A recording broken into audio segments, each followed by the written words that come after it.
Ladies and gentlemen, we are live from the Isle of Man in the UK. This is John and Mike's MMA Corner. Austin Childers, you are facing off with Freddie Walker on the Valor card, which is coming up very, very soon.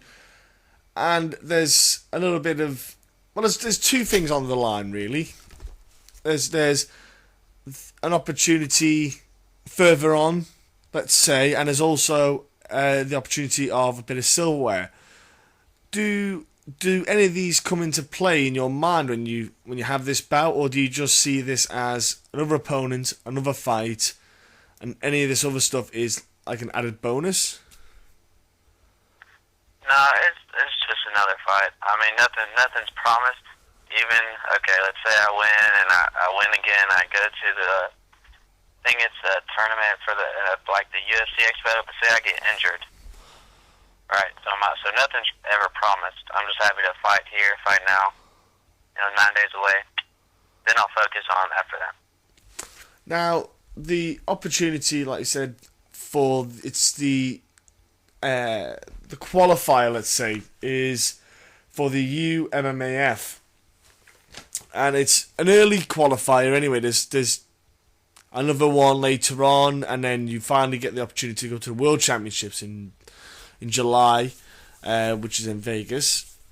Now, do you know much about this event itself? Do you know about how it went last year down at Vegas, and basically how it's growing, how it's actually getting quite a reputation?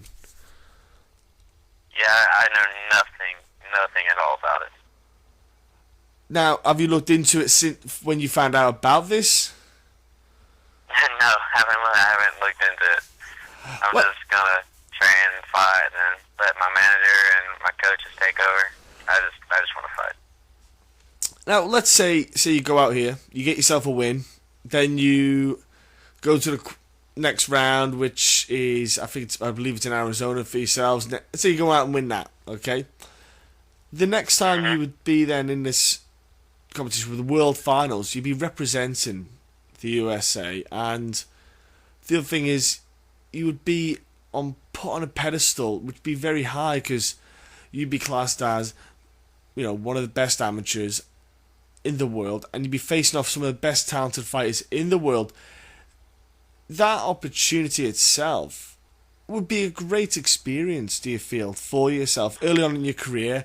It would probably set you up very well for moving on to the pro ranks later on as well, because the exposure to the large number of people, the fact that it'll be on Fight Pass, and there's just this kind of exposure that you would get that would really set you up well.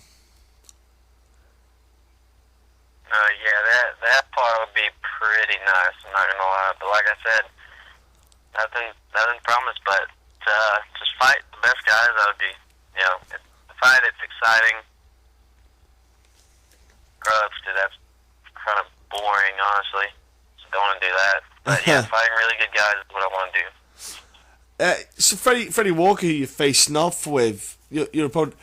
Do you look into your opponents? Do you let your coaches work on that? How is your approach to whenever you get a name, your next victim, let's say, your next guy you want to take on?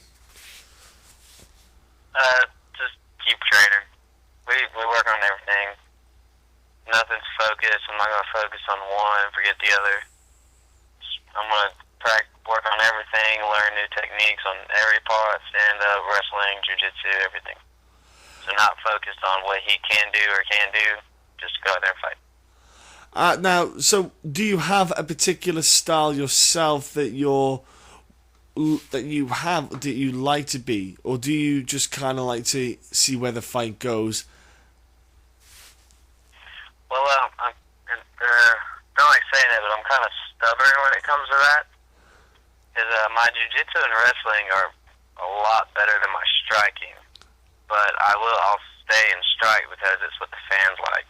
So, yeah, I mean, if I want to go out there and just have a pretty quick fight, I guess I can just take him down, submit him. But no, I don't like doing that. Well, the thing is, you say that the fans like people to stand and bang. I don't know. Well, I suppose you could get the general fans would like that, but myself as I wouldn't say a purist, but I appreciate a very good submission. You know, I appreciate a guy if you can get someone down. Let's say you do a double leg, you get your opponent down, and you end up in half guard. Let's say half guard. I appreciate a guy who can position himself from, say, half guard to transition to, let's say, he can work his way to side control. When he gets to side control, he can then work into the head and arm choke, and then get his body across to the other side, get the angle, get the leverage, and finish with a tap. I appreciate that because each step to get to that submission is very difficult when you're against an opponent who's literally fighting for their lives during that bout. You know, it's very difficult. It's a lot easier in training when you're rolling to get that submission, but then when it's in a bout itself, there's that fight or flight kind of thing from your opponent.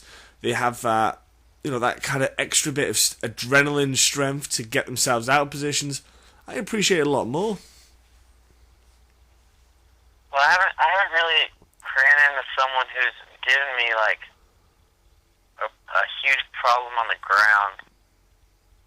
So that's why I guess it's sort of boring for me. Well, so far, like if I have some guy who can transition like I could transition, like last fight, I went from Peruvian necktie to triangle to armbar, then back to triangle. And he just couldn't, he was defending well, but, you know, all those transitions, if it was high pace, you know, the guy's not getting caught, you know, he's sweeping me, sweeping him, then that would be more fun. But, yeah, a lot of MMA guys, they take down and sort of like hold. Yeah. So, yeah, I try to steer away from that, I mean. Yeah, a lot of guys. I like striking more. A lot of guys find it difficult to defend the chain effect of submissions. Like you said there, you know, even a lot of guys still find it difficult to defend not just the triangle, but the transition from a triangle to an arm bar. And then, again, like you say, you can, because even just that itself, you can switch between those two submissions literally straight away. You know, you can go straight to a triangle, straight to the armbar. A lot of guys don't know how to set that defense up for both, you know, to be ready for the counter of both positions. You know, it's something that people learn after they try, you know, they spend a lot of time doing jiu-jitsu. Have you thought then maybe putting yourself away somewhere, going somewhere where there is a higher level of grapplers, like maybe I'll use this guy as an example, but Marcelo Garcia he's based in New York. But have you thought about going to somewhere like Marcelo Garcia's place, where you're going to go against killers, like just it'll just be a line of killers that you're going up against. You're not going against guys who won't know what to do. You're going against guys who will literally have you on your back, trying to figure out how to get out of it. Yeah, well, okay, yeah, that'd be more fun. But I fought a brown belt, and so the plan was not to go to the ground. And that was my only fight that ended in a knockout. So I guess honestly, I mean, I like striking more, but I don't know why. I just stay away from the ground. Like I said, I'm stubborn. You know, sometimes whenever we're grappling, if I hear like a boo, it breaks my heart. That's the thing, though. If there's ever a boo, that is the uneducated fan that boos. Well, you know, the thing is, you say that there's been stand-up fights that people boo at. You know, a good one to use in recent times would be Gabriel Gonzaga's latest fight back in start of December, which was possibly one of the worst fights I've ever seen. That was majority was standing, but it was one of the worst fights ever because literally nothing almost happened. You do obviously need, when you are standing, you do need the action to go, but I think the guys who boo just when the fight goes to the ground, a lot of the time, it's because they don't know how difficult it is to get from A to B. Like, if you're in guard, people don't realize how hard it is sometimes to get from guard to half guard. Like they've never done it. They've never had someone lying on their back, wrapping their legs around you and literally squeezing you like a vice because they don't want to let go, because they don't want you to get to half guard. Some people in that crowd have never known what that felt like. Yeah, very true, very true. Yeah, not a huge fan of uneducated fans either. So I don't know. Well, also, like I said, I enjoy stand up more. That's why I choose to do it. To me, I like seeing, because I think my technique is better than these amateurs. Sounds like conceited. That's what I feel. I don't feel like technique wise I'm lacking. I think everyone else is just kind of trying to brawl.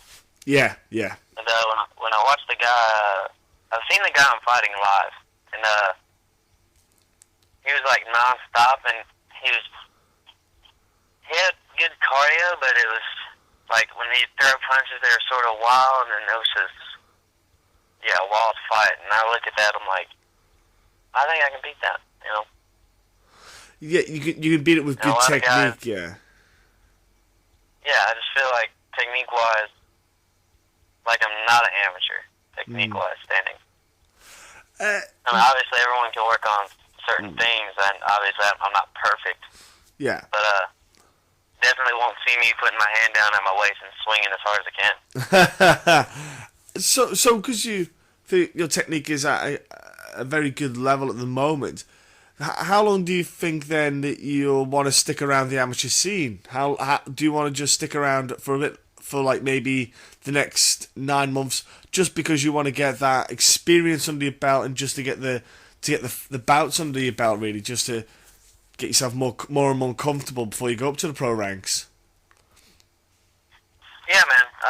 My one loss came from this cool guy, Zach Cooper, who's the amateur 45 champ. And he's had a bunch of fights, and I could tell, like, how I lost by decision. I could tell, like, that experience that he had definitely helped. So about 10 to 12 fights. Yeah. In between there. Yeah, so you've basically been in the cage long enough to you've been in several circumstances, you've been in several positions, so you know how to deal with them when it comes around again, maybe in the pro ranks. Yeah, because once you turn pro, there's no going back. Amateur, get every tool you need sharpened, and then go pro.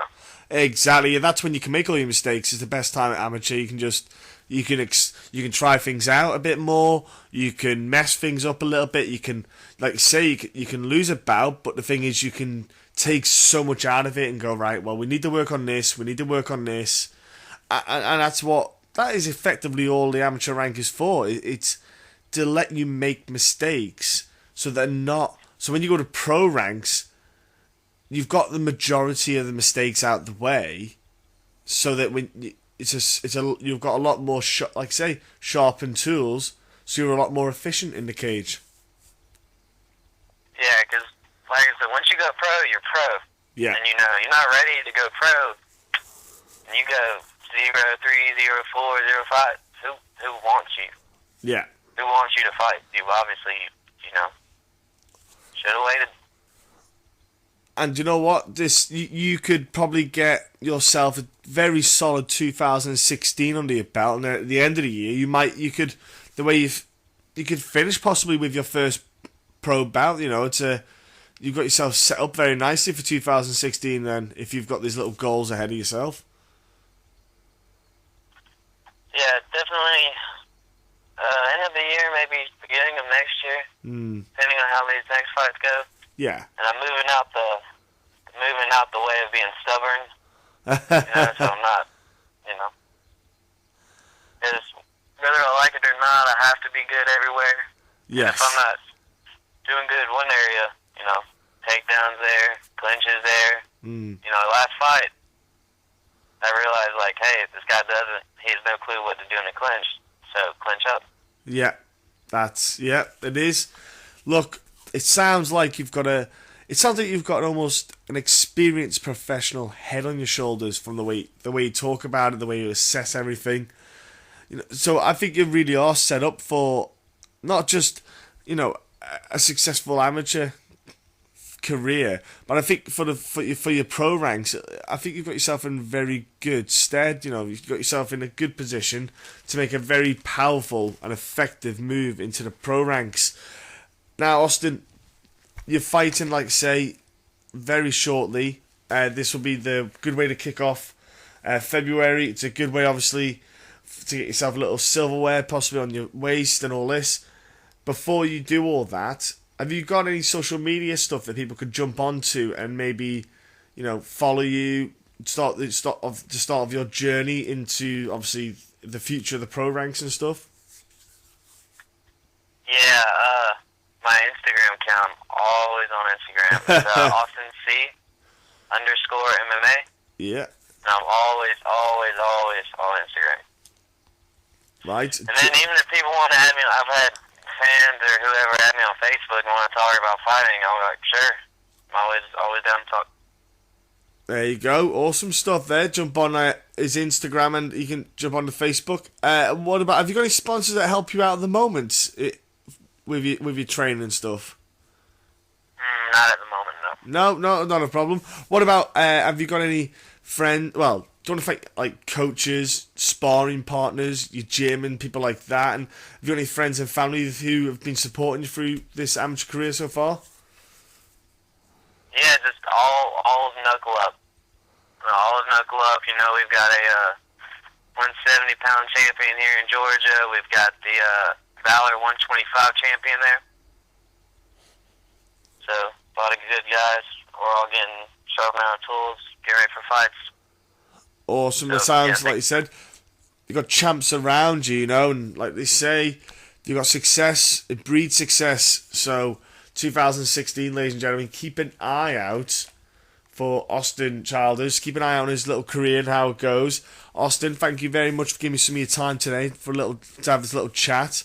And I do wish you a very great weekend and great fight on the 13th at Valor Fights. Okay, sir? All right.